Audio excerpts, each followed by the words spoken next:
गुंटेवारी चळवळीचे जनक चंदनदादा चव्हाण यांचा 60वा वाढदिवस उत्साहात साजरा। सांगली। गुंटेवारी चळवळीचे जनक तथा जय हिंद सेनाचे संस्थापक अध्यक्ष श्री चंदनदादा चव्हाण यांचा 60वा वाढदिवस उत्साहपूर्ण वातावरणात मोठ्या जल्लोषात साजरा करण्यात आला।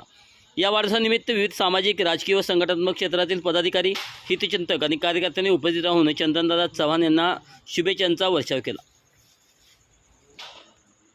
कार्यक्रमावेळी गुंटेवारी महिला आघाडीच्या सांगली जिल्हा अध्यक्षा तसेच PSR human rights protection council anti corruption विंगच्या महिला राष्ट्रीय अध्यक्षा नीतूताई चव्हाण यांच्यासह विविध मान्यवर मोठ्या संख्येने उपस्थित होते।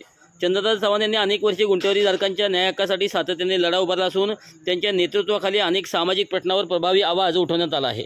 त्यांच्या कार्याचा गौरव करत उपस्थित मान्यवरांनी त्यांना सामाजिक बांधिलकीचे कौतुक करत कार्यक्रमात वाढदिवसानिमित्त केक कापून सत्कार करण्यात आला। यावेळी उपस्थितांनी चंदनदादा चव्हाण यांच्या पुढील सामाजिक आणि जनहिताच्या कार्यासाठी शुभेच्छा व्यक्त केल्या।